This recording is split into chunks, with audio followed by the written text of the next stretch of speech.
memory some tough calls going against New England. And it's raining here in New York City this morning.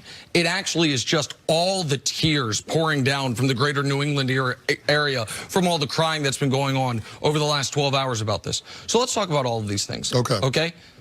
The fumble should have been not whistled dead, no doubt about it. Now, the idea that that was going to be a scoop and score, we showed the highlight. The fastest player in the league is already ahead of Stephon Gilmore, forcing him towards the sideline. Maybe that would have been a touchdown. Maybe it wouldn't have been. But, hey, Patriots had a challenge, their final challenge. More on that in a moment. And they get the ball. It's a mistake. I agree. It shouldn't have happened. The N'Keal Harry miss is an egregious miss by the officials. And the NFL, luckily, about 20 years ago, put a process in place to fix egregious misses by the officials. They're called challenges. It's important you don't blow them like Belichick did on a very questionable spot challenge. Spot challenges, you have to be certain you're correct. He risked it, and that's why that play wasn't challengeable. Belichick wasted a challenge like Andy Reid very often does and gets killed for. That's why they couldn't challenge it. Now, should the refs have made the right call? They should have, but they didn't. There's a process in place to fix it. Patriots had squandered it. Despite all that, they have a 1st and goal from the 3, and they can't punch it in. And by the way, so let's just say the refs cost them 4. I do think the Patriots lost by 7. But it sucks. Listen. It sucks to have the calls go against you. It sucked early in the game when the Patriots clearly roughed Patrick Mahomes. They threw a flag for it. Then the refs got together and said, we're not going to call it. It sucks when there's a phantom blindside block called. That was called on the Chiefs' left guard. It sucks when there's a huge play and there's a phantom holding penalty called on the best right tackle in football, Mitchell Schwartz. And it sucks when you lose the penalty yardage battle 136-25. Because in this game where the Patriots... Say it again? There's 136 penalty yards on Kansas City. 136? 25 on the Patriots. But none of those things for the Chiefs hurt as badly as what happened to New England. And I would just tell New England, I don't know, like, who could relate to what feels like egregious calls stealing a game from you? I mean, this was really bad. I don't know if it was as bad as 1/4 of the entire tripping penalties of the year being called phantomly against you. Ask the Cowboys about that. Or last year in the AFC Championship game when a phantom roughing the passer penalty kept a Patriots touchdown drive alive in the 4th quarter. But the scoop and score is terrible. Yes. You know what's worse than a scoop and score being whistled dead in Week 14 in the NFL? Having it happen in the AFC Championship game. So Patriot fans, as much as this hurts, you guys remember the Super Bowl you went to a couple years ago when you were down 10 and would have been down 17 against Jacksonville, but the refs whistled it dead? Or, I mean, I don't even have to go back 20 years to when we invented the tuck rule. Nobody ever heard of the tuck rule. So, hey, Pat fans, I feel your pain, because the whole league has been feeling this pain, except for New England fans, for 20 years. And in a game where they have 111 fewer penalty yards than their opponent, it still finally feels like, man, it kind of went against us. That's the NFL in 2019, guys, and welcome to it, New England Patriot fans. No, here's the thing. I don't understand the whole penalty issue because I understand the refs call the penalties, but it's a situation where the Patriots played a cleaner game in terms of not making any mistakes than the Chiefs. You can't be upset that the calls didn't go the Patriots' way just because the Chiefs were penalized more. Well, I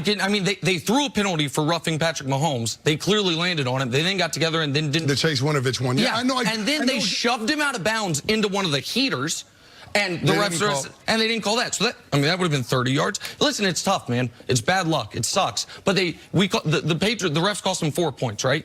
Because they got a field goal out of it. They lost by 7. Right? Yeah. So I understand that, but if you're talking about 1st and goal because of the Philip Dorsett, Kendall Fuller DPI situation that should have been called, that Belichick should have had a challenge for, if he didn't have to challenge whether Travis Kelce was down or not on that fumble, then you're talking about potential different outcome. The Patriots having 4 opportunities at goal to go inside the 5, I think you're talking about a different situation. I agree with you, even though they had a 1st and goal from the 3 after all this, and they couldn't punch that one in. But by the way, on that challenge, this all is fruit of the same poisonous tree. If Belichick doesn't make that first bad challenge, he can challenge the N'Keal Harry, then you get a bonus challenge, and he could have challenged that other one. Hey, man, blowing challenges is tough. I've been watching my team do it for 20 years. How about the ref get the call right so he doesn't have to use 2 challenges? I agree with you, but this is the NFL in 2019, Kenny. We get these calls wrong all the time. It's unfortunate, but such is life. I feel for him, though. It sucks. It sucks. It's hurt me. It hurt me last year in the AFC. It hurt me last year in the AFC Championship game. So sorry. I can't imagine. You can feel it? I feel it. Yeah, it hurts. Palpable. It's I don't know what to tell you. All right, let's Tough move on. calls. It's hard Man. as it is. Game of the day I'd send a letter to the league office. 49ers in New Orleans. Just email them. Pick this one up in the fourth quarter. It was a tight game throughout, though. Drew Brees finding Michael Thomas for a 21-yard touchdown. One of his 11 catches on the day. Thomas is on pace for a record 149 catches this season.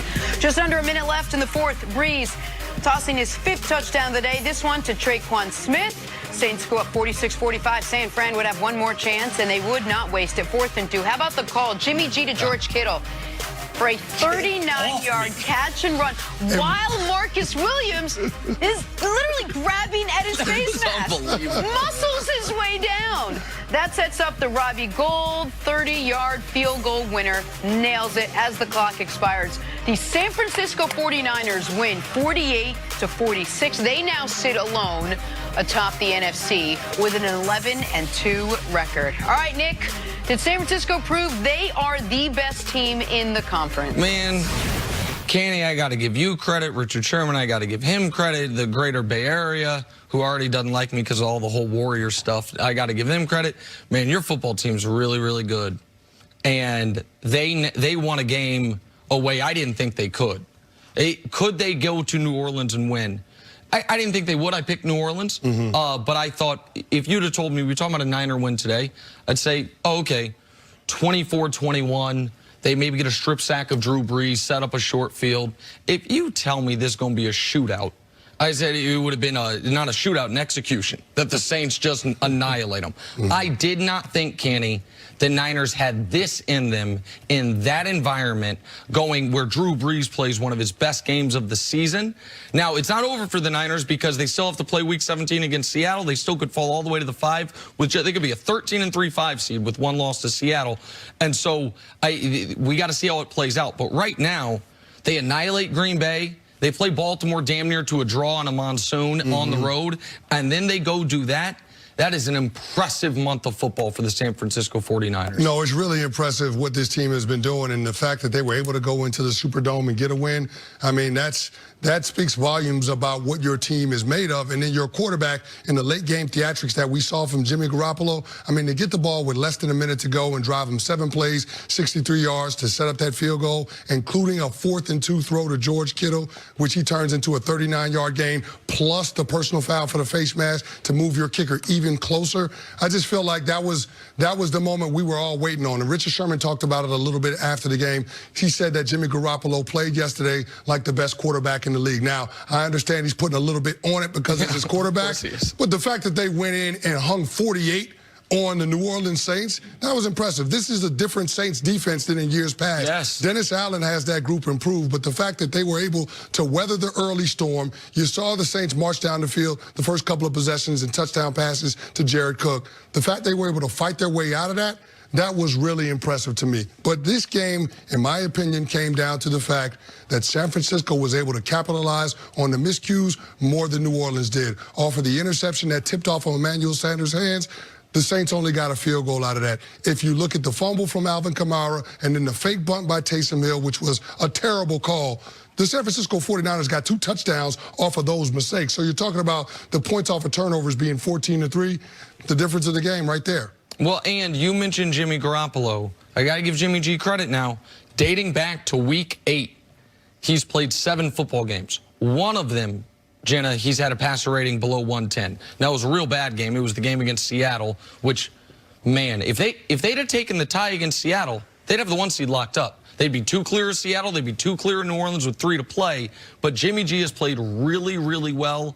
The fake punt, I'll never understand. 4th and 18 fake punt. I'll never understand it the rest of my life. But New Orleans started the game with 4 straight touchdowns, and San Francisco won. I never thought that could have happened. But credit Kyle Shanahan for allowing Jimmy G to go out there and throw his way to a win.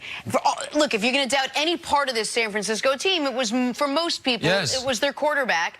Did he prove everybody wrong? I know what, Sherman said, and I know Emmanuel Sanders came out yesterday and said, this guy's really good. No one's really seen it. Did we see it yesterday? Well, I mean, if you can go into New Orleans and get a win, you tell me the NFC opponent that they can't go into their building and beat them.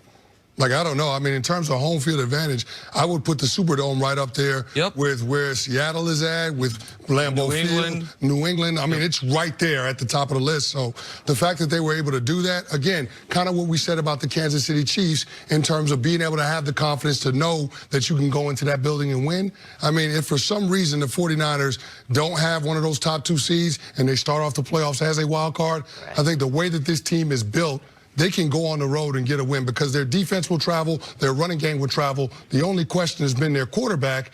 And based on how he played yesterday, I don't know how you couldn't feel good about your chances with Jimmy G. Well, and that last point to me is the most important one because, again, the seedings this year is going to be haywire. Seattle or San Francisco, one of them is going to be the 5 seed. If San Francisco could win their next 2, and if they lose Week 17 at Seattle, they will be a 13-3 wildly overqualified 5 seed.